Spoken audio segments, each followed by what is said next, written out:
මනසත් මසසත් එකසේ සුදීප්ත කරමින් මෝහන්ධකාරයේ අඳුරු තිමිරපට විනිවිදින්නට ඇසෙනා සම්බුද්ධ භාෂිතය බෞද්ධ ගුවන් විදුලි ධර්ම දේශනාව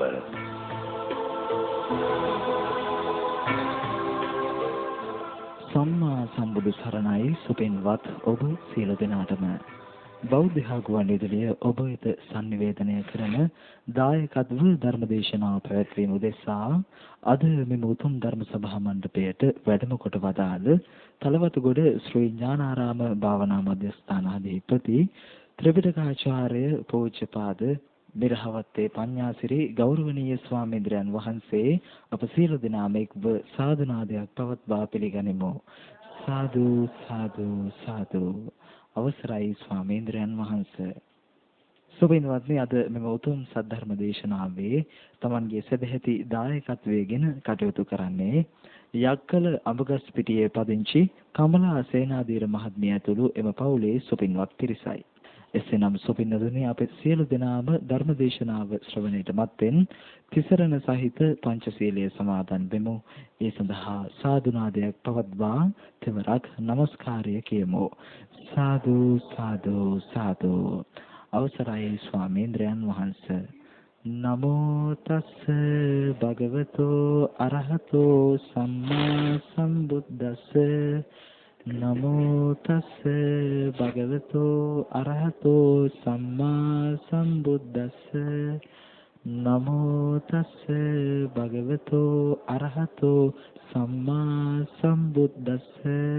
බුද්ධං සරණං ගච්ඡාමි බුද්ධං සරණං ගච්ඡාමි ධම්මං සරණං ගච්ඡාමි ධම්මං සරණං ගච්ඡාමි සංඝං සරණං ගච්ඡාමි සංඝං සරණං ගච්ඡාමි ဒ ුතියම්පි බුද්ධං සරණං ගච්ඡාමි ဒ ුතියම්පි බුද්ධං සරණං ගච්ඡාමි ဒ ුතියම්පි ධම්මං සරණං ගච්ඡාමි ဒ ුතියම්පි ධම්මං සරණං ගච්ඡාමි ဒ ුතියම්පි සංඝං සරණං ගච්ඡාමි ဒ ුතියම්පි සංඝං සරණං ගච්ඡාමි တတိယံ පි බුද්ධං සරණං ගච්ඡාමි තතියම්පි බුද්ධං සරණං ගච්ඡාමි တတိယံ පි ධම්මං සරණං ගච්ඡාමි တတိယම්පි ධම්මං සරණං ගච්ඡාමි တတိယံ පි සංඝං සරණං ගච්ඡාමි တတိယම්පි සංඝං සරණං ගච්ඡාමි සරණාගමනං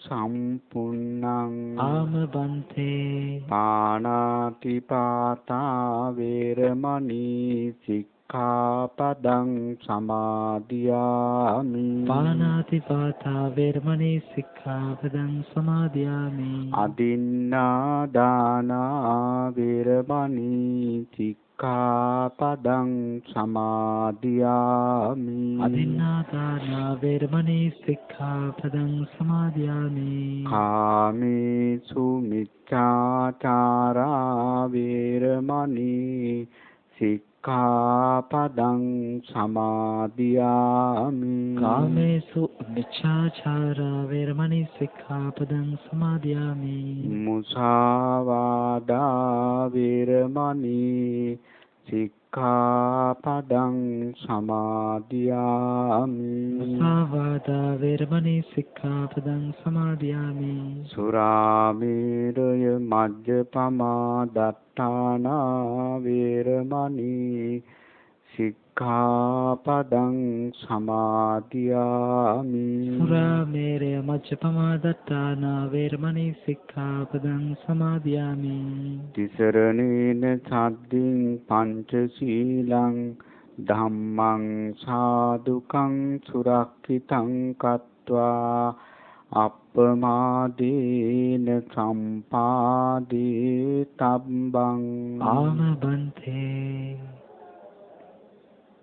සමන්ත චක්කවාලේසු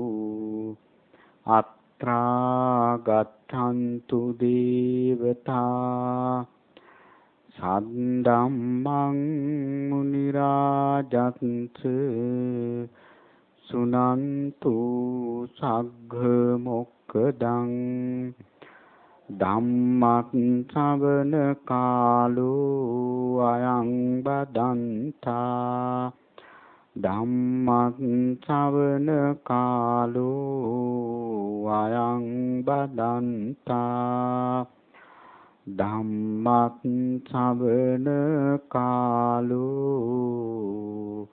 අයං බදන්තා සාදු සාදු සාදු නමෝ තස්ස භගවතු අරහතෝ සම්මා සම්බුද්දස්ස නමෝ තස්ස භගවතු අරහතෝ සම්මා සම්බුද්දස්ස නමෝ තස්ස භගවතු අරහතෝ සම්මා සම්බුද්දස්ස සාදු සාදු සාදු අසුභා භාවේ තබ්බා රාගස්ස පහනාය මෙත්තා භාවේ තබ්බා ව්‍යාපාදස්ස පහනාය ආනාපාන සති භාවේ තබ්බා විතක්ක සමුච්ඡේදාය අනිච්ච සංඥා භාවේ තබ්බා අස්මිමාන සමුග්ගතායාති සාදු සාදු සාදු සද්ධාවන්ත කාරුණික පින්නතුනි සෑම දිනම සූදානම් වන්නේ තථාගත ලෞතර බුදුරජාණන් වහන්සේ ජාති ජරා දුක් වලින් ක්‍රීඩා මිදින සත්වයන් කෙරෙහි පතලා වූ මහා කරුණාවෙන් දේශනා කොට වදාළ වටිනා ධම් පදයක් ශ්‍රවණය කරන්නටයි පින්නතුල්ලාගේ බලාපොරොත්තුව සූදානම. අද මේ ධර්ම දේශනාවෙහි දායකත්වයේ දරන යක්කල අඹගස් පිටියේ පදිංචි කමලා සේනාධීර මෑණියන්ගේ 80 වෙනි ජන්මදිනය නිමිති කරගෙන තමයි අද මේ ධර්ම දේශනාවේ පින්කම සිද්ධ වන්නේ. ඒ නිසා මේ මෑණියන්ට පුණ්‍යවන්ත ජන්මදිනයක් වේවා කියන ආශිංසනයෙන් අපි ධර්ම දේශනාව ආරම්භ කරනවා. පින්තුනි අපි හැම කෙනෙක්ම හරීම කැමති ඉක්මන නිවන් දකින්න. ධර්මය හොඳට ශ්‍රවණය කරනකොට හොඳට ශ්‍රද්ධාව තියෙනකොට ඒ වගේ මේ සංසාරයේ ස්වභාවය හොඳට වැටහෙනකොට හිතේවා ඊටාම ඉක්මනින් මේ භයාංකර සසරින් අත මිදෙන්න තියෙනනම් කොච්චර දෙයක්ද කියලා. බොහෝ දෙනා වෑයම් කරනවා මේ ජීවිතේම කොහොම හරි සෝතාපන්න හරි වෙන්නට ඕන කියන ලොකු උත්සාහයක් බොහෝ දෙනා තුළ තියෙනවා. පින්නතුනි අපි හරි වාසනාවන්තයි. මොකද තථාගත බුදුරජාණන් වහන්සේ මේ ධර්මය සම්බුඥාණයෙන් අවබෝධ කරගෙන අපිට යා යුතු මාර්ගය ඉතාම පැහැදිලිව දේශනා කළා තියෙනවා. ඉතින් මේ ධර්ම මාර්ගයේ යන්නට අවශ්‍ය කරන කාරණා තුනක් තියෙනවා. ඒ කාරණා තුන පොඩ්ඩක් කෙටියෙන් මතක් කරලා ඊළඟට මේ නිවන් මඟ පිළිබඳව පින්නතුල්ලාට කෙටි දේශනයක් කිරීමට අපි බලාපොරොත්තු වෙනවා. පින්නතුනි මේ නිවන් මඟ යන්නට අත්‍යවශ්‍ය කරන කාරණා තුනක් තියෙනවා. ඒ තමයි ආතාපි සම්පජානු සතිමා. ආතාපි කියලා කියන්නේ දැඩි වීරියක් තියෙන්නට ඕන. මේ ගමන නිමා කර ගන්නට සාමාන්‍ය වීරියක් නෙවෙයි අසම සම වීරියක් තියෙන්නට ඕන. ඒතර වීරිය කියලා කියන්නේ මේ කයේ තියෙන හයියට නෙවෙයි. මෙතන චෛතසික බලය නැත්නම් සිතේ බලය නැත්නම් මේ වීරිය කියලා කියන්නේ සිතවිල්ලක් කියන එක අපි හොඳට මතක තියාගන්න ඕන. එහෙමනම් වීරිය කියන එක අත්‍යවශ්‍යයි අපට නිවන් දකින්න. ඒ වගේම සිහිය කියන එකත් එහෙමයි, සතිමා කියලා කිව්වේ එහෙමයි. ඒ නිසා සිහියත් අත්‍යවශ්‍යයි. ඊළඟට නුවණ. පින්නතුනි සිහියයි නුවණයි ඒ වගේ මේ වීරියයි තියෙනවා නම් දින 7කින් උනත් නිවන් දකින්න පුළුවන් බව බුදුරජාණන් වහන්සේ මහා සතිපට්ඨාන සූත්‍රයේදී දේශනා කරලා තියෙනවා. එහෙමනම් දැන් බුදුරජාණන් වහන්සේ වදාළ නිවන් මඟ අපි නොයේක් දේශනාවලින් ශ්‍රවණය කරනවා. සාමාන්‍ය තත්වයේ ඉඳලා ඒ කියන්නේ දැන් මේ ගිහි ජීවිත ගත කරන මේ පින්නතුල්ලා මේ තත්වයේ ඉඳලා නිවන දක්වාම යන ලස්සන දේශනාවක් තියෙනවා.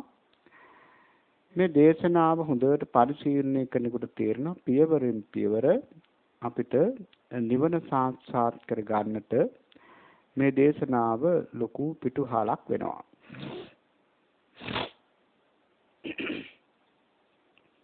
බුදුරජාණන් වහන්සේ වදාරනවා නිවන් දකින්නට කැමති කෙනෙක් මුලින්ම සම්පූර්ණ කරන්න ඕන කාරණා කීපයක් පිළිබඳව.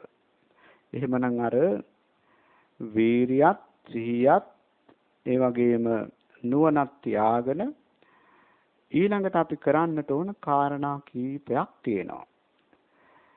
එකපාරම පින්නතුනේ නිවන් දකින්නවා කියලා කිව්වට කරගන්න පුළුවන් කමක් නැහැ. ඒ සඳහා යන්නට ඕන වැඩපිළිවෙලක් තියෙනවා. ඒ නිසා මේ දේශනාව හැම ගිහි පින්වතෙකුටම ඒ වගේම ප්‍රවෘජිතයන් වන අපට අපි හැම දිනාටම මේ දේශනාව ඉතාම වටිනා දේශනාවක්. ඉතින් බුදුරජාණන් වහන්සේ වදාරනවා නිවන් දකින්න කැමති කෙනා මුලින්ම කල්යාණ මිත්‍රෙක් හොයාගන්නට ඕන. දැන් ওই කල්යාණ මිත්‍රයා ගැන පින්නතුනේ හැමදාම අහලා තියෙන නිසා ලොකු අගයක් නැහැ. ඒක සාමාන්‍ය දෙයක්. මේ ලෝකේ ඕනම දෙයක් සුලභ වෙනකොට ඒකේ වටිනාකම අඩු වෙනවා. සාමාන්‍යයෙන් දැන් මේ මහ පොළොවේ හැම තැනම නිල් පාට මණික් තියෙනවා. නිල් මණිකට ඇති වටිනාකමක් නැහැ. ඒ වගේම මේ හැම තැනම හඳුන් ගස් නම් තියෙන්නේ හඳුන් ගහෙන් ඇති වැඩකුත් නැහැ. ඒක යමක් වටින්නේ පින්නතුනේ දුර්ලභ වෙනකොට.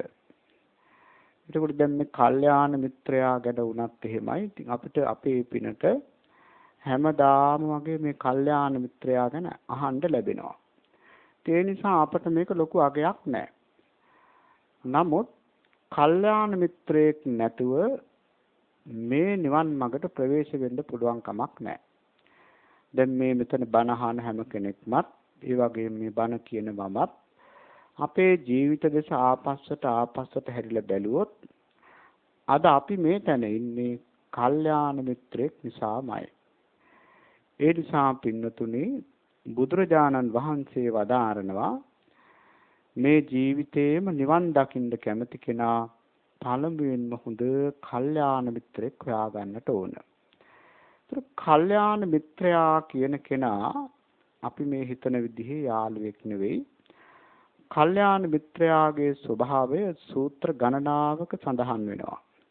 අපි කෙටියෙන් මේ අවස්ථාවේ සලකා බැලුවොත් කල්යාණ මිත්‍රයාගේ ස්වභාවය තමයි එයා නිතරම හොඳ සිතුවිලි සිතනවා, හොඳ වචන කතා කරනවා, හොඳ ක්‍රියා කරනවා. කයෙන් වචනෙන් සිතින් කවදාකවත් දුෂිත දේවල්, වැරදි දේවල් කරන්නේ නැහැ. ඒතර හැම වෙලෙම හොඳ දේවල් කරනවා නම්, ඒ වගේම හොඳ වචනම කතා කරනවා නම්, ඒ දෙකෙන් අපට අල්ලන්න පුළුවන් එයා හොඳ සිතුවිලි හිතනවද නැද්ද කියලා. එහෙමනම් මේක තමයි කල්යාණ මිත්‍රයා හොයාගන්න කෙටිම මිම්ම. ඊළඟට පින්නතුනි අර අසත්පුරුෂ වදුකා කියන සූත්‍රයේ සඳහන් වෙනවා මේ කල්යාණ මිත්‍රයාගේ ස්වභාවය තමයි කිසිම දවසක අනුන්ගේ වැරදි කතා කරන්නේ හැම වෙලෙම කල්යාණ මිත්‍රයාගේ ස්වභාවය තමයි කෙනෙකුගේ තියෙන ගුණය තමයි ඉස්මතු කරලා දක්වන්නේ. දැන් බලන්න අද සමාජයේ ගත්තාම මිනිස්සු කොච්චර කැමතිද අනුන්ගේ වැරදි කතා කරන්න. දැන් හොඳට තමන් ප්‍රතිපත්ති පුරනවා. ඒත් කාගේ හරි වරදක් තමයි කතා කරන්නේ.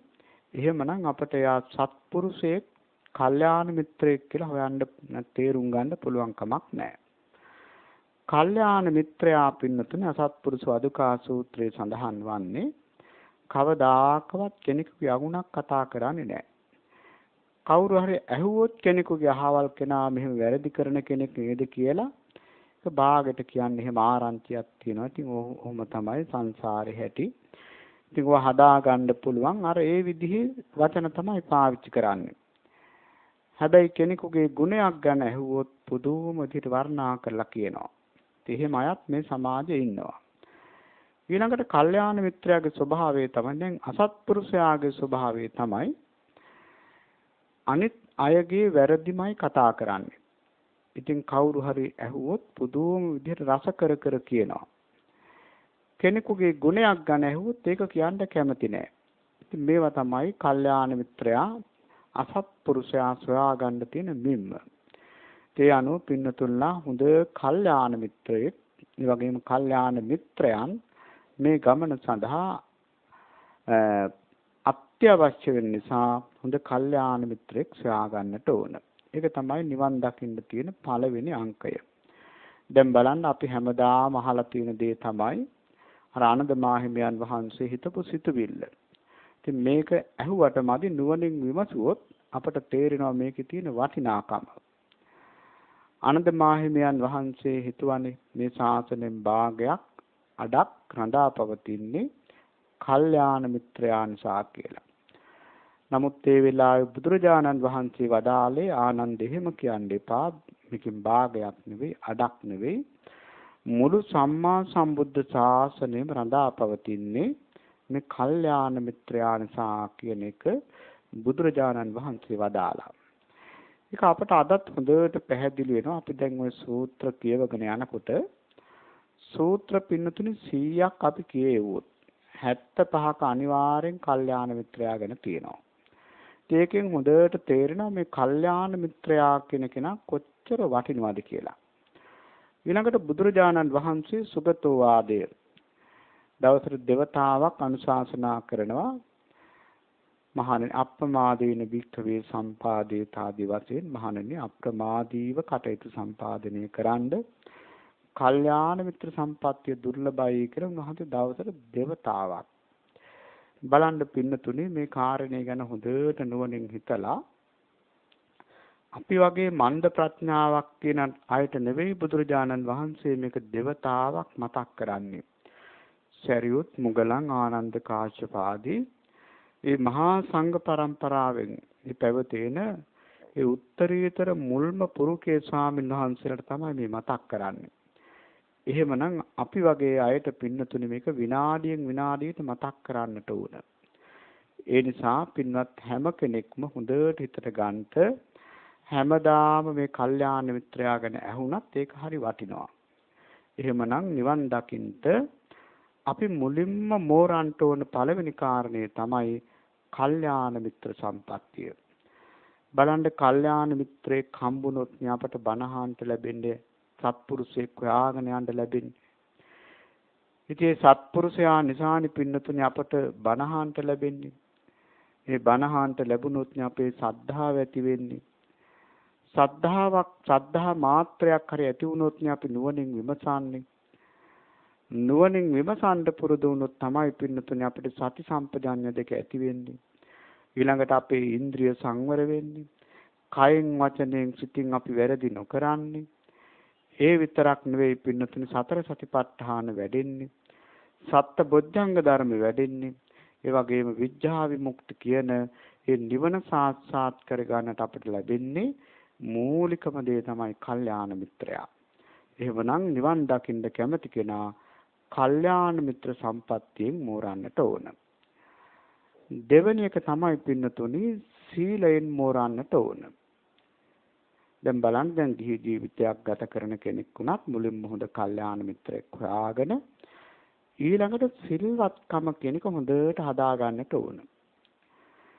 දැන් පින්නතුලා දන්නවා සත්ත්ව විසුද්ධිය ගැන කල්පනා කළොත් සත්ත්ව විසුද්ධියෙන් තොර නිවනක් නැහැ. ඒ කියන්නේ අපි සත්මහල් ප්‍රාසාදයකට නගින්නට බලාපොරොත්තු වෙනවා නම් පහළම තියෙන මාලට ගොඩ වෙලා ඕන දෙවෙනි මහලට යන්න. දෙවෙනි මහලට ගියොත් තමයි තුන්වෙනි මහලට යන්න පුළුවන්කම ලැබෙන්නේ. මේ තුන්වෙනි මහලෙන් හතරවෙනි මහලට හතරවෙනියෙන් පස්වෙනියට මේ ක්‍රමයෙන් තමයි සත්මහල් ප්‍රාසාදයට අපිට නගින්න පුළුවන්කම ලැබෙන්නේ. දැන් පින්නතුලට හොඳට තේරෙනවා පළවෙනි මහලට යන්න නැතුව දෙවෙනි මහලට යන්න බෑ. එහෙමනම් සීලයක් නැතුව සීල විසුද්ධියක් නැතුව චිත්ත විසුද්ධියට යන්න බෑ. දැන් බලන්න අපි භාවනාවක් කරන්න පටන් ගත්තොත් අපේ සීලය අපරිසුදුයි නම් අපිට ඒ භාවනාව කරගන්න පුළුවන් කමක් නැහැ. එහෙමනම් සීලය කියන එක අත්‍යවශ්‍ය දෙයක්. එහෙමනම් පින්නතුනි නිවන් දකින්න කැමති නම් අපි අනිවාර්යයෙන්ම මොකද සිල්වත් පිරිසක් බවට පත් වෙන්න ඕන. එතකොට බුදුරජාණන් වහන්සේ වදාළ මේ ලෝකේ නොයෙක් හික්මීම් තියෙනවා. නොයෙක් දේවල් නොයෙක් දෙනා හික්මෙනවා. විද්‍යා කර්මාන්ත ශාස්ත්‍ර නොයෙක් දේවල් වල පුහුණු වෙනවා. හැබැයි මේ හැම පුහුණුවකටම වඩා හැම ශික්ෂණයකටම වඩා කෙනෙක් කයෙන් වන වරද වලින් වළකිනවා. වචනයෙන් වන වරද වලින් වළකිනවා. කොටින්ම කිව්වොත් උතුම් සීලයක පිහිටනවා. මෙන්න මේක තමයි පින්නතුන් නිවන් මාගේ පදනම. ඒ නිසා පින්නතුන්ලා හොඳට හිතට ගන්නට ඕනේ සිල්වත් භාවය ඇති කර ගන්නට. එතකොට සාමාන්‍යයෙන් බෞද්ධයන් වන අපි බොහොම වාසනාවන්තයි. අපි බුදුරජාණන් වහන්සේ ධර්මයේ මහා සංඝයා හදවතින්ම සරණ ගිහිල්ලා තමයි සිල් සමාදන් වෙන්නේ. එතකොට අපිට උතුම් සරණාගමනයේ තියෙනවා. ඒ නිසා මේ සීලය ගැන අමුතුවෙන් කියන්නට දෙයක් නැහැ. සීලය කියලා කියන්නේ කයයි වචනයයි දෙකේ සංවරය. කයයි වචනයයි දෙක සංවර නම් එයා සිල්වත් පුජ්‍යලෙක්. ඒතර බුදුරජාණන් වහන්සේ වදාළේ කයයි වචනයයි දෙක සංවර වෙනවා නම් එයාගේ හිත ඉබේම සංවර වෙනවා. ඒකනේ හොඳට සිල්වත් වුණොත් හොඳට හිත සමාධිමත් වෙන්නේ. ඒ නිසා පින්වතුනි කයයි වචනයයි දෙක හොඳට සංවර කර ගන්නට ඕන. දැන් බලන්න අපි උපසම්පදා සීලය ගත්තොත් කෝටි ප්‍රකෝටි ගාණක් ශික්ෂාපද තියෙනවා. මේ හැම ශික්ෂාපදයක්ම පින්නතුනි හොඳට බලනකොට තේරෙනවා. දැන් ප්‍රධාන වශයෙන් සිකපද භික්ෂුන් වහන්සේලාට තියෙන 227ක්. අනු කුඩා ශික්ෂාපද කෙලවරක් නැහැ. මේ හැම ශික්ෂාපදයක්ම පනවලා තියෙන්නේ කයටයි වචනයටයි. කයටයි මේ වචනයටයි. එතකොට බලන්න පින්නතුනි මේ කයයි වචනයයි සංවර කරන්න උන්වහන්සේ මොනතරම් සිකපද ප්‍රමාණයක් පනවලා තියෙනවද? එකම ශික්ෂාපදයක්වත් පින්නතුනි හිතට පනවලා නැහැ. හිතට ශික්ෂාපද පැනෙව්වොත් සීලවන්තයන් හැමදාම ඉන්නවයි කියන්නේ අමාරුයි. මොකද සිතේ ස්වභාවයේ සිතට එන අරමුණු පිළිබඳව උන්වහන්සේ තහංචි පැනෙන්නේ නැහැ. උන්වහන්සේ වදාළේ කයයි වචනයයි වීරියෙන් සංවර කරගත්තොත් අනිවාර්යෙන් එයාගේ හිත සංවර වෙනවා. එහෙමනම් නිවන් දකින්න කැමති කෙනා කල්යාණ මිත්‍රෙක් සොයාගෙන ඊළඟට සීලයෙන් හොඳට සන්නද්ධ වෙන්නට ඕන, මෝරන්නට ඕන. ඊළඟට පින්නතුනි දස කතා වස්තුව පින්නතුල අහලා ඇති. ඒ කියන්නේ මේ වචනය කියන එක කොච්චර පරිසම් කර ගන්න ඕනද කියන එක මේකෙන් තේරෙනවා. දැන් බලන්න ඔය බුරුම රටේ තියෙන භාවනා මධ්‍යස්ථානවල ආචාර්යයන් වහන්සේලා කියන දෙයක් තමයි මාස 6ක් භාවනා කරලා එක විනාඩි 5ක් අනවශ්‍ය දෙයක් කතා කළොත් අර භාවනාව ඔක්කොම ඉවරයි කියනවා. මේ කතාව කියන එක පින්නතුනි කෙලස් ගලාගෙන එන තැනක්. ඒ නිසා වචනය කියන එක හොඳට පරිසම් කර ගන්නට ඕන. දැන් බලන්න අපි මේ දස කතා වස්තුව පැත්තකින් තියලා අපේ ස්වභාවය තමයි දෙතිස් කතාවෙන්ම කාලය ගත කරන එක. දැන් බලන්න අපි කොච්චරනම් දැන් මේ හොරු ගැන කතා කරනවද? කොච්චරනම් මේ ආණ්ඩුව ගැන කතා කරනවද? ඒ වගේම අපේ කටේ තියෙන්නම නළු නිළියෝ ගැන, ක්‍රීඩකයෝ ගැන, ඒ වගේම විච්ච සොරකම් ගැන, යුද්ධ ගැන. ඉතින් මේ හැම එකක්ම පින්නතුනි දෙතිස් කතා ගණනට තමයි වැටෙන්නේ. ඉතින් මම කියන්නේ නිවන් දකින්න කෙනාට මේ කතා වලින් ඇති වැඩක්ම නැහැ. එහෙමනම් දෙතිස් කතාවෙන් සම්පූර්ණයෙන්ම අයින් වෙලා අපි කරන්නට ඕන දස කතා වස්තුව. ඒ කියන්නේ අල්පේච්ඡ කතා, සන්තුට්ටි කතා, පවිවේක කතා, අසංසග්ග කතා, විරියාරම්භ කතා, සීල කතා, සමාධි කතා, පඤ්ඤා කතා, විමුක්ති කතා, විමුක්ති ඥාන දර්ශන කතා කියන මේ කතාවන්ට අපි හුරු වෙන්නට ඕන. දැන් බලන්න අල්පේච්ඡ කතාව. සහැල්ලු පැවැත්ම පිළිබඳව අපි කතා කරනවා. නිවනට ලං වෙනවා. දැන් බලන්න භික්ෂුන් වහන්සේ නමක් වුණත් මොන කතා වෙනවනේ මේ අරහවල් ස්වාමීන් වහන්සේ හරිය අල්පේච්ඡයි. ඉතින් මේ භික්ෂුන් වහන්සේ ටික ටික ඒ පැත්තට තල්ලු වෙනවා. දැන් ගිහි කෙනෙක් වුණත් දැන් බොහෝම අල්පේච්ඡව සහැල්ලුවෙන් ජීවත් වෙන කෙනෙක් ගැන නිතර නිතර කතා කරනවා. එයා හරි හොඳයි. යාට කොච්චර මුදල් තිබුණත් එයා ප්‍රමාණයට අඳින්නේ, ප්‍රමාණයට හැම දෙයක්ම වේදම් කරන්නේ, ලෝභකම නෙවෙයි. ඒ වගේම දන් දීම හිමාදී හොඳට සිද්ධ කරනවා. පුදුම විදිහේ අල්පේච්ඡ කෙනෙක්. තමනුත් ඒ පැත්තට කිට්ටු වෙනවා. දැන් බලන්න පින්නතුනේ මේ ඇසුරේ තියෙන භයානකකම. දැන් නිතරම ඇඳුම් පැළඳුම් ගොඩ ගහගෙන ඒ වගේම පුදුම අර බහුභාණ්ඩිකව ඉන්න අය දැක්කම තමනුත් ඒ පැත්තට යනවා. ඒක ස්වභාවයක්. ඊළඟට අල්පේච්ඡව ඉන්න අය දැක්කම තමනුත් ඒ පැත්තට තල්ලු වෙනවා. ඒ නිසා නිතරම බුදුරජාණන් වහන්සේ වදාරනවා මේ අල්පේච්ඡතාවයේ පිළිබඳව අපි හොඳට කතා කරන්නට ඕන. ඒ කතාව අපට ඇහෙන්නට ඕන. ඒක තමයි පළවෙනි කතාව. සන්තුට්ටි කතාව කියලා කියන්නේ සන්තුට්ඨිය කියලා කියන්නේ ලැබිච්ච දෙයකින් සතුටු වීම. දැන් බලන්න අපි හැම දෙයක්ම කරන්නේ. අපි ඉගෙන ගන්න ඉස්කෝලේ යන්නේ. ඊළඟට විභාග පාස් කරන්නේ. ඒ වගේම පින්නතුනි ගෙවල් හදන්නේ, කසාද බඳින්නේ, ළමයි හදන්නේ. ඒ වගේම ධනෙ ඉතුරු කරලා තියන්නේ මොකක් සඳහාද? සතුටින් ඉඳීම පිණිස තමයි මේ වගේ වැඩ අපි කරන්නේ. හැම කෙනෙක්ම හැම මහන්සියක්ම ගන්න සන්තෝෂයෙන් ඉන්න. නමුත් පින්නතුනි මේ මොනවා කරත් අපේ අයට සතුටක් නැහැ. හොඳට හිතලා බලන්න. සංසාරෙත් එක්ක කල්පනා කරනකොට අපි මේ ජීවත් වෙන අවුරුදු 100ටත් වඩා අඩු කාලේ නිකන් තප්පර ගාණක් වගේ. නමුත් මේකෙදිවත් අපිට හිත හදාගන්න බෑ. ඒකට ප්‍රධානම හේතුව තමයි ලැබිච්ච දෙයකින් අපිට සතුටු වෙන්න පුළුවන් කමක් නැහැ. දැන් බලන්න ලැබෙන දෙයකින් සතුටු වෙනවා නම් අපිට හැමදාම සන්තෝෂෙන් ඉන්න පුළුවන්.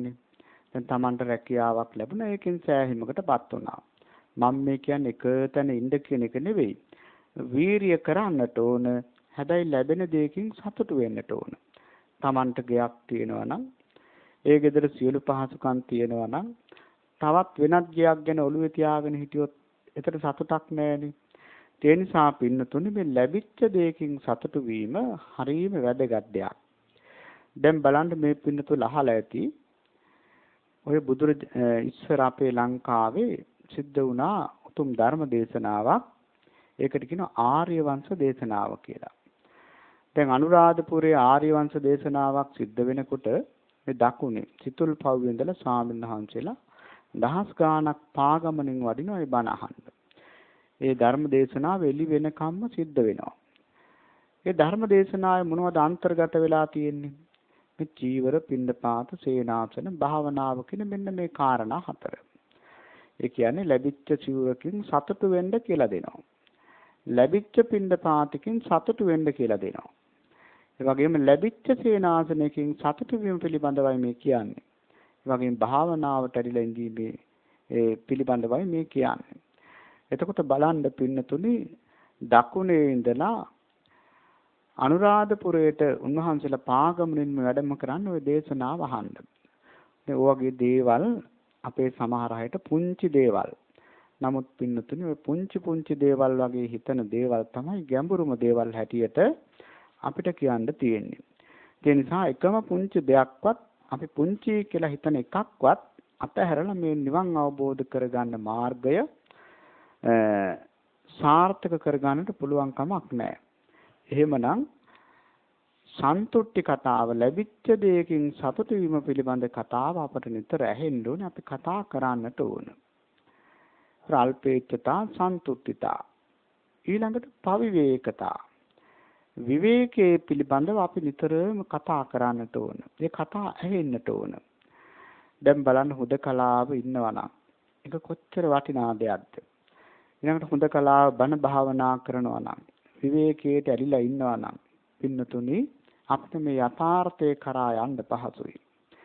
එහෙම නැතුව ඝන සංගණිකාරාමයට ඒ කියන්නේ නිතරම ඇලිලා පිරිසත් එක්ක කතා බහ කරමින් නිතරම එක්කෙනා දෙන්නා නැතුව ජීවත් වෙන්න බැරි මානසිකත්වයක් තියාගෙන ඉන්නවා නම් එයාට පින්නතුනි නිවන් දකින්නවා කියන එක හරි අපහසු දෙයක්. එහෙමනම් විවේකයේ කියන එක කාය විවේකය, චිත්ත විවේකය, උපදි විවේකයේ කියන මේ විවේකයන් අපි ඒ පිළිබඳව අහන්නට ඕන. ඒ වගේම මේවා කතා කරන්නට ඕන. මේක තමයි පවිවේක කතා කියලා කියන්නේ. ඊළඟට අසංසග්ග කතා. අසංසග්ග කතා කියලා කියන්නේ මේ සංසර්ගයෙන් තොරව ඉඳීම පිළිබඳව කතාව. දැන් බලන්න මේ සංසර්ගය කියන එක මුලින්ම ඔන්න දකින්න කැමති. ඉතින් ඊළඟට ඉතින් ඔන්න කතා කරන්න කැමති. ඊළඟට ඉතින් අල්ලාප සල්ලාපෙහි දෙන්න කැමති. ඕක ඉතින් කෙලවර වෙන්න පින්නතුනේ අන්තිමට කාය සංසර්ගයෙන් තමයි. ඉතින් ඕක සංසාර පුරාවටම යනවා. එතකොට බලන්න මේ සංසර්ගය කියන එකෙන් අපි අයින් වෙන්නට ඕන. ඒ කතා පිළිබඳව ඇහෙන්නට ඕන. දැන් සමහරවිට පින්නතුලට මේක තේරුම් ගන්නට අපි මෙහෙම කිව්වොත් දැන් අපි හිතමු භාවනා කරන්නට යනවා. හොඳ අදිෂ්ඨානකින් දින 10ක් භාවනා කරන්නට ගිහිල්ලා භාවනා මධ්‍යස්ථානේ නැවතිලා භාවනා කරනවා. ඔන්න දැන් gedara මතක් වෙනවා. ඉතින් තමන්ගේ gedara මතක් වුණාම දැන් gederin දුරකථන නැමතුමක් හරියයි කියලා ඔන්න බලාගෙන ඉන්න. අර බලන්න සංසාරයේ ස්වභාවය. ඒක අම්මා කෙනෙක් මට කිව්වා.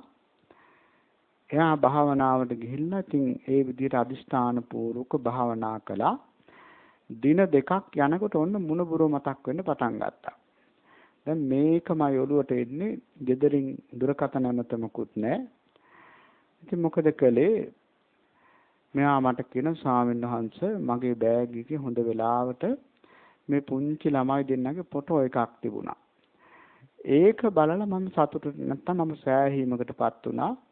ඉතින් මට මේ ෆොටෝ එකවත් තිබුණ නැත්නම් ලොකු ප්‍රශ්නයක් වෙනවා. බලන්න මේ සංසර්ගයේ තියෙන ස්වභාවය.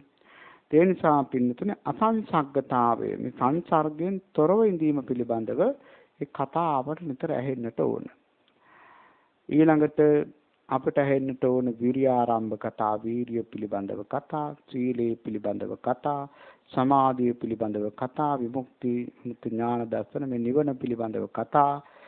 මේවා ඇහෙනකොට පින්නතුනේ අපි මේ පැත්තට සමීප වෙනවා. එහෙමනම් මේ දස කතාවත්තුම අපි පුරුදු කරගන්නට ඕන. විශේෂයෙන්ම අපේ මේ වචනය කියන එක හොඳට පරිසම් කරගන්නට ඕන. දැන් බලන්න පින්නතුනේ අපේ මේ ජීවිතය ගත්තොත් අපි කොච්චර වචන පාවිච්චි කරලා තියෙනවද? අපි මේ වචන හොඳ වචනයි නරක වචනයි කියලා දෙපැත්තකට බෙදුවොත් අපේ ජීවිතේ කොච්චර අඩුද පින්නතුනේ හොඳ වචන. හැම වෙලේම අපි පාවිච්චි කරලා තියෙන්නේ ඔය සම්පප්පලාප ඊළඟට පිසුනාවාද පරුසාවාද නොව තමයි අපි මුසාවාද මේ වගේ වචන තමයි අපි පාවිච්චි කරලා තියෙන්නේ. ඒ නිසා වචනය කියන එක හොඳට පරිසම් කර ගන්නට ඕන. එතකොට දැන් පින්නතුලට තේරෙනවා නිවන් දකින්න කැමති නම් මුලින්ම කල්යාණ මිත්‍රෙක් හොයා ගන්න ඕන, සීලයෙන් සන්නද්ධ වෙන්නට ඕන. ඊළඟට කතාව නැත්නම් මේ දස කතාවත් පුරුදු කර ගන්නට ඕන. ඊළඟට හතර වෙනුව පින්නතුනේ වීරියෙන් හොඳට මෝරන්නට ඕන. දැන් අපි ඒක මුලින්ම ධර්ම දේශනාව ආරම්භයේදීම කිව්වා වීරිය නැතුව මුකුත් කරන්න පුළුවන් කමක් නැහැ. සත්‍තිස් බෝධිපාක්ෂික ධර්මවල පින්නතුනේ වීරිය මම හිතන්නේ 8 තැනක සඳහන් වෙලා තියෙනවා. දැන් බලන්න සතර සම්මප්පදාන කියලා කියන්නේ වීරිය. ඊළඟට පංච ඉන්ද්‍රියවල විරිය ඉන්ද්‍රිය. පංච බලවල විරිය බලය. ඊළඟට ඉර්ධිපාදවල විරිය ඉර්ධිපාදය. ඊළඟට පින්නතුනේ බොජ්ජංගවල විරිය සම්බොජ්ජංගය. මාර්ගාංගවල සම්මා වායාම. ඇයි මේ මෙච්චර මේ හැමතැනම සඳහන් වුනේ? වීරිය නැතුව මේ ගමන යන්න පුළුවන් කමක් නැහැ. දැන් බලන්න මේ පින්නතුල මේ ධර්ම දේශනාව ශ්‍රවණය කරන්නට ආවා. අපි හිතමු දැන් මේ විහාරස්ථානයට ආපු වෙලාවේ අපිට එක එක්කෙනාගේ අදකුද පේනවා නම් ආර්යගේ ඇඳුම හොඳ නැහැ. එයා කතා කරන විදිය හොඳ නැහැ. එහෙනම් අපට වීරිය නැහැ. මොකද අපි ආව ගමන ගැන අපේ ඔළුවේ නිතරම තියෙන්න ඕන. මොනම දෙයක් දැක්කත් අපේ කුසල් සිතට හානි වෙනවා නම් ඒ දේ අපි කරනවා නම් අපට වීරිය නැහැ. එහෙමනම් වීරිය කියන එක හොඳට තේරුම් ගන්නට ඕන. මේක චෛතසිකයක්. ඒ කියන්නේ සිතුවිල්ලක්. එහෙමනම් මේ වීරිය නැතුව මේ ගමන යන්න පුළුවන් කමක් නැහැ. වීරියෙන් හොඳට මෝරන්නට ඕන. පස්වෙනි කාරණේ අවසාන කාරණේ තමයි ප්‍රඥාවෙන් මෝරන්නට ඕන. පින්තුනේ ප්‍රඥාව කියලා කියන්නේ දැන් අපි ඔය මුදල් හම්බ කරන, සල්ලි හම්බ කරන ප්‍රඥාව නෙවෙයි. මෙතන ප්‍රඥාව කියලා කියන්නේ උද්‍යත්තගාමිනී පඤ්ඤා. ඇතිවීම නැතිවීම පිළිබඳව තියෙන අවබෝධය. දැන් ඕකට ලොකුවට හිතන්න දෙයක් නැහැ. දැන් අපේ මේ ශරීර කූඩුව බලන්න. මේක පින්නතුන් නිකන් හීනයක් වගේනේ. පුංචි කාලේ මේ හැම කෙනෙකුටම තමන්ගේ ජීවිතය ගැන සිහි කරන්න පුළුවන්. එහෙම සිහි කරන්න බැරි නම් තමන්ගේ ඡායාරූප ටිකක් ගත්තාම හොඳට පේනවා එදා කොහොමද අද කොහොමද කියලා. බලන්න දැන් මෙතන ඉන්න මේ වයෝවෘද්ධ අය දැන් අද මේ ජන්මදිනය සිහිපත් කරන මෑණියෝ ආපස්සට බැලුවොත් මේ පුංචි ළමයින්ට තිබිච්ච පුංචි කාලයක් තිබුණා. ඒ වගේම තරුණ කාලයක් තිබුණා, මධ්‍යම කාලයක් තිබුණා. දැන් ඉතින් වයෝවෘද්ධ වුණා. ඕක මේ බණ කියන මටත් මේ බණ අහන ඔබටත් අපි හැම දිනාටම පොදු ධර්මතාවයක්. ඉතින් ඕක පිළිබඳව යම් කිසි අවබෝධයක් තියෙනවා. ඒක තමයි උද්‍යත්තගාමිනී පඤ්ඤා කියලා කියන්නේ. මේ ඇතිවීම නැතිවීම පිළිබඳව. දැන් බලන්න අපේ ජීවිතය අපි කොටස් වලට බෙදුවොත් කුඩා කාලය, ඊළඟට මධ්‍යම කාලය, නැත්නම් තරුණ කාලය, නැත්නම් මහලු කාලය. ඊළඟට අපිට මේ ජීවිතේ කොටස් වශයෙන් බෙදන්න පුළුවන්. පින්තුල අහලා තියෙනවා අට කතාවේ තියෙන දශක වලට බෙදෙනවා. මන්ද දශකය, ක්‍රීඩා දශකය, වර්ණ දශකය, බල දශකය, ප්‍රඥා දශකය, ප්‍රවංක දශකය, පම්බාර, මෝමුව, සයන. එතකොට බලන්න මේ විදිහට දශක වලට බෙදලා බලන්න පුළුවන්. මන්ද දශකය කියලා කියන්නේ ඉතින් අවුරුදු 10 දක්වා කාලය. ඊළඟට ක්‍රීඩා දශකය, ඉතින් ක්‍රීඩා පිළිබඳව පුළුල් අදහස් ඇති වෙන කාලය. වර්ණ දශකයේ ශරීරයේ සැරසීමට උනන්දු ඇති වෙන කාලය. ඊළඟට බල දශකයේ ශරීර ශක්තිය ඇති වෙන කාලය. ප්‍රඥා දශකයේ නුවණින් කටයුතු කරන්න පුළුවන් හැකි වෙන කාලය. ප්‍රවංක දශකයේ දන්න වෙන තෝ කොන්ද නැවෙන කාලය. ඊළඟට පම්භාර කියන්නේ ප්‍රවංක දශකයෙන් පටන් ගත්ත නැබීම තවත් නැබෙන්න පටන් ගන්න කාලය.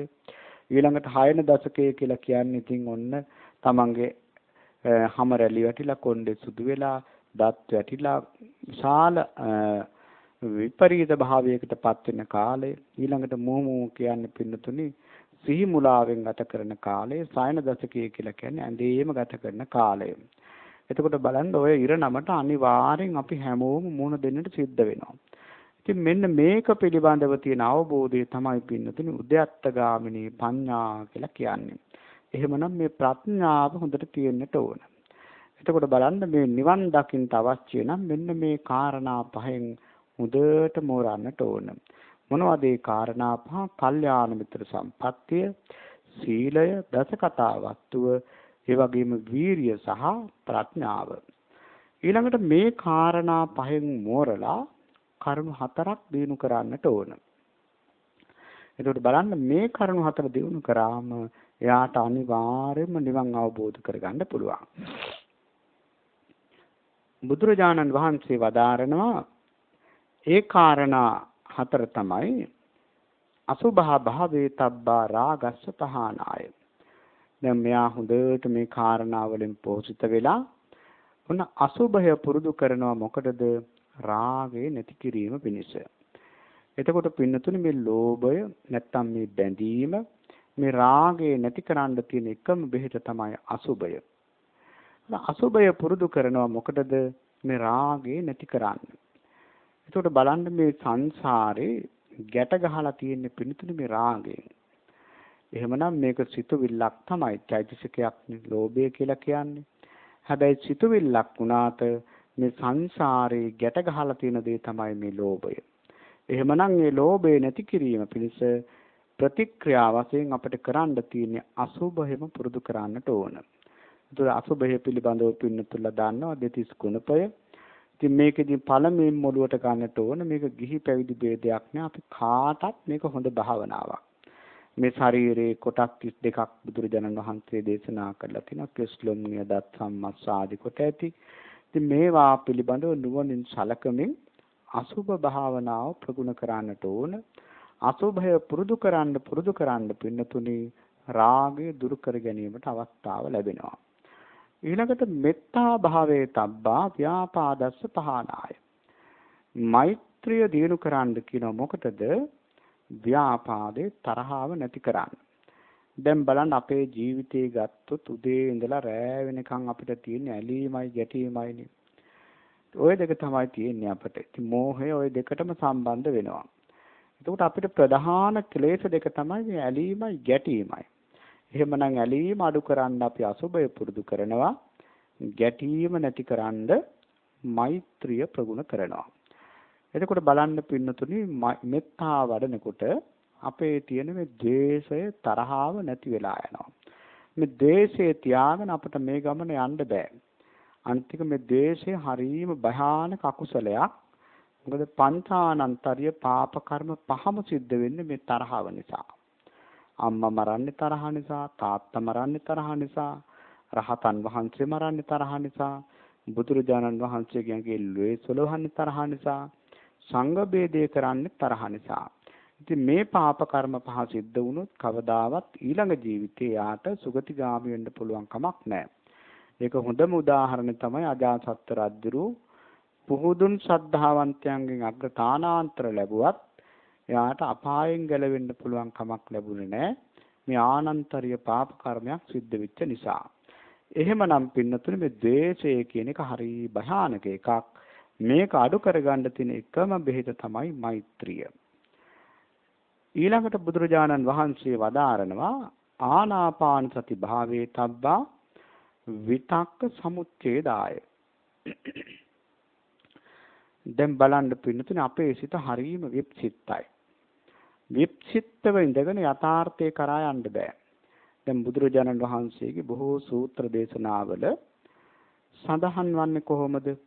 මුලින් සමාධිය ඇති කරගෙන සමතේ තුලින් සමාධිය ඇති කරගෙන පළවෙනි ධ්‍යානය, දෙවෙනි ධ්‍යානය, තුන්වෙනි ධ්‍යානය, හතරවෙනි ධ්‍යානය ඇති කරගෙන ඊට පස්සේ විපස්සනාවට යන එක පහසුයි කියන එක තමයි බුදුරජාණන් වහන්සේ වදාarලා තියෙන්නේ. අපිටත් ඒක හොඳට තේරුම් ගන්න පුළුවන්. මෙතන ඉන්න හැම කෙනෙක්ම දන්නවා අපි මැරෙනවා කියලා. හැමෝම දන්නවනේ මැරෙනවයි කියලා. ඒ වගේම හැමෝම දන්නවා අනිත්‍යයි දුකයි අනාත්මයි කියලා. ඒක අමුතුවෙන් ඒක නෑ කියලා කාටවත් කියන්න පුළුවන් කමක් නෑ. දැන් බලන්න අපි මැරෙනවා කියලා දැනගත්තට අපි ජීවත් වෙන්නේ මැරෙනවා කියන මානසිකත්වයකින් නෙවෙයි. කොච්චර වයසට ගියත් අපි ඉන්නේ අමරණීය ස්වභාවයෙන්. ඒකට හේතුව තමයි පින්නතුනේ අපේ මේ හිතේ තියෙන විප්සිත භාවය. අසමාහිත භාවය. ඉතින් කොච්චරවත් විප්සිත හිතකින් මේක අනිත්‍යයි දුකයි කියලා කටින් කිව්වට හැම වෙලේම හිතේ තියෙන නිට්ටයයි සුඛයි ආත්මයි කියන සංකල්පය. ඒකට ප්‍රධාන හේතුව තමයි මේ විප්සිත භාවය. හරියට අර අත්ෙන් අත්තට පයින් සතෙක් වගේ. ඒ අරමුණේ ඉන්නවා ඊළඟට තව අරමුණකට යනවා ඊළඟට තව අරමුණකට යනවා. ඔහොම විප්සිත හිතකින් අනිත්‍යයි දුකයි අනාත්මයි කියලා හිතුවට ඒක ඔළුවට වදින්නේ අවබෝධයක් කරා යන්න පුළුවන් කමක් නැහැ.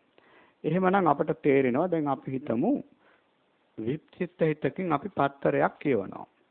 දැන් බලන්න පින්නතුනේ පත්තරේ කියවනකොට අකුරු ඔක්කොම කියවිලා තියෙනවා.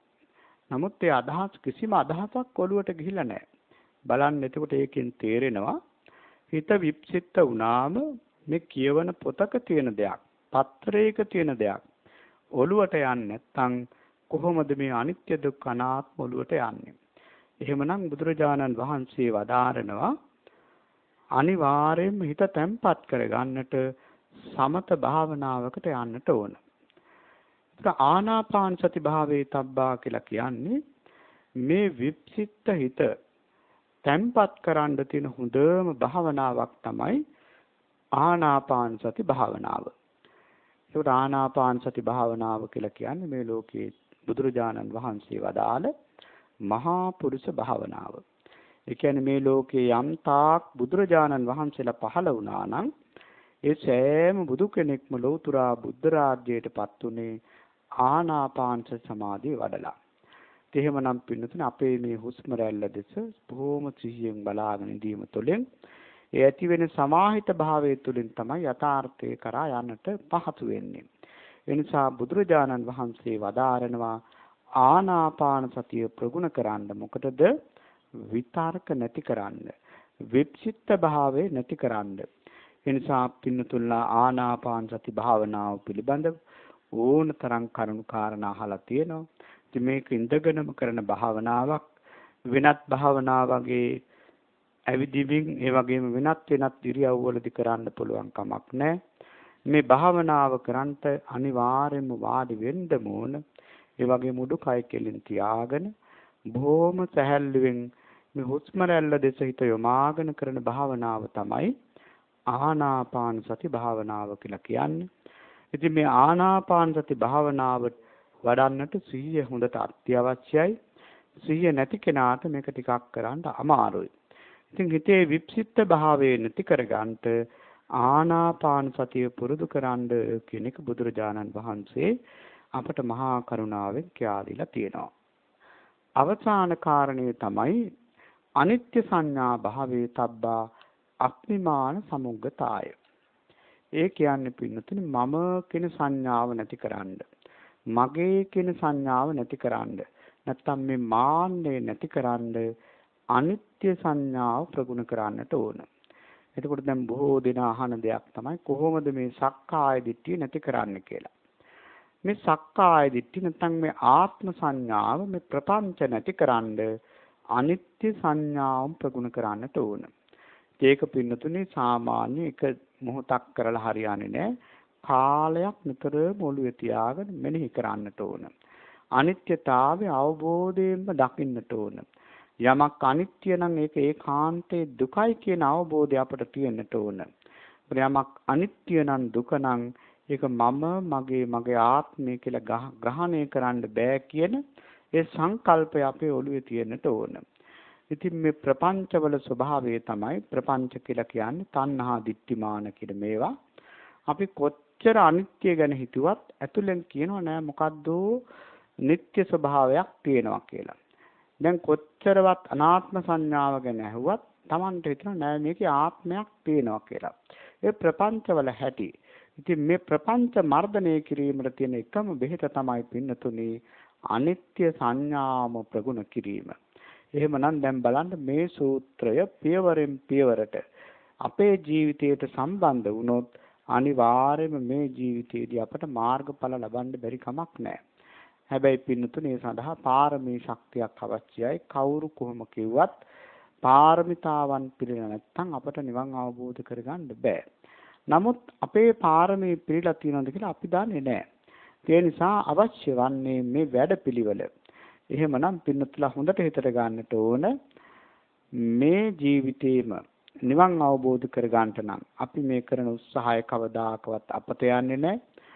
අපිට එවැනි උත්තරීතර තත්වයකට එන්න අවශ්‍ය නම් අපි කල්යාණ මිත්‍රෙක් හොයාගෙන සිල්වත් භාවය ඇති කරගෙන ඒ වගේම දස කතා වස්තුවටම ජීවිතය පුරුදු කරගෙන වීරිය ඇති කරගෙන ප්‍රඥාව ඇති කරගෙන මේ කාරණාවලින් හොඳට මෝරලා ඊළඟට පින්නතුනි මේ ඇලීම නැත්තම් මේ බැඳීම නැති කිරීම පිණිස අසුබය පුරුදු කරමින් මේ ගෂ්ඨණය මේ ගැටීම නැති කිරීමට මෛත්‍රිය ප්‍රගුණ කරමින් මේ තියෙන වික්ෂිප්ත භාවය අර අලු ගොඩකට ගලකින් ගැහුවා වගේ නිතරම හිත විසිරීලා තියෙන්නේ. විසිරිච්ච හිතකට යථාර්ථය කරා යන්න බෑ. එහෙමනම් ඒ සිත සමාහිත කර ගනිමින් ආනාපාන සතිය වඩමින් ඊළඟට මේ මම කියන සංඥාව නැතිකරන්න අනිත්‍ය සංඥාව ප්‍රගුණ කරමින් අපි ඉදිරියට ගියොත් අනිවාර්යයෙන්ම ලෝතුරා බුදුරජාණන් වහන්සේ වදාළ ඒ උත්තමාර්ථේ කරා අපි හැම කෙනෙකුටම ළඟා වෙන්නට පුළුවන් අවස්ථාව ලැබෙනවා.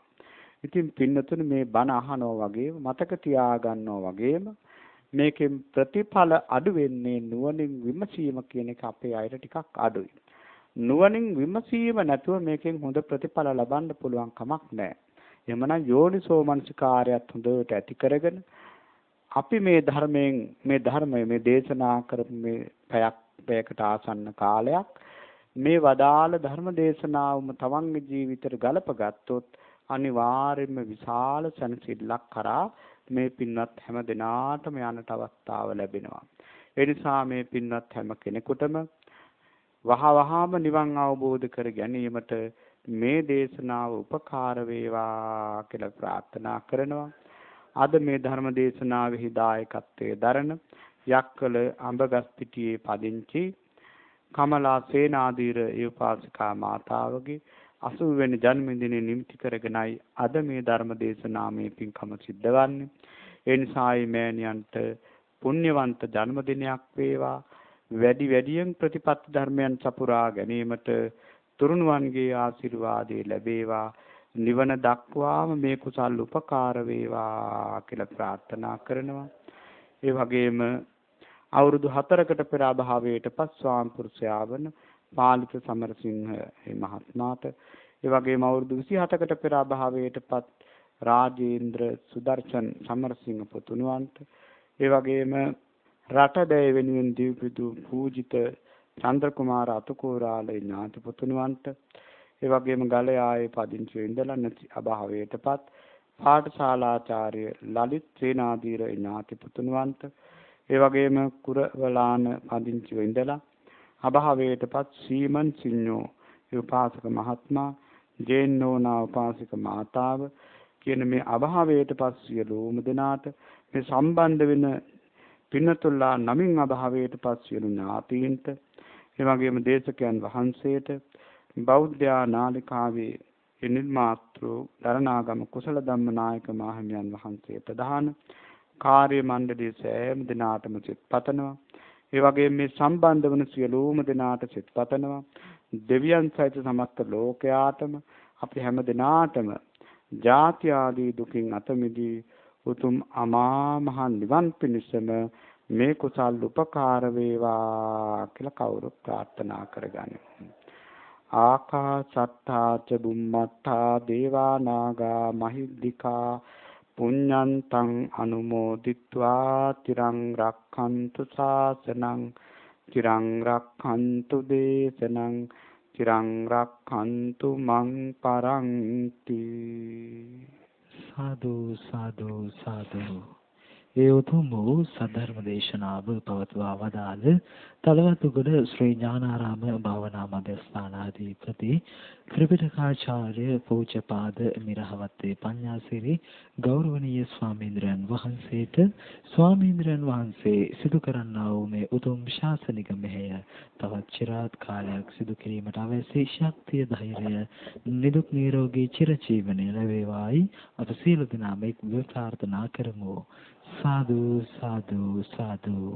ඒ ප්‍රාර්ථනාවත් සමගින් බෞද්ධ ගුවන්විදුලිය ඔබ වෙත sannivedanaya කළ එම උතුම් දායකත්ව ධර්ම දේශනාව මෙලෙසින් නිමාවටපත් වෙනවා. පින්වත් ඔබ සැමට සම්මා සම්බුදු සරණයි. මනසත් මසසත් එකසේ සුදීප්ත කරමින් මෝහන්ධකාරේ අඳුරු තිමිරපට විනිවිදින්නට ඇසෙනා සම්බුද්ධ භාෂිතය බෞද්ධ ගුවන්විදුලි ධර්ම දේශනාව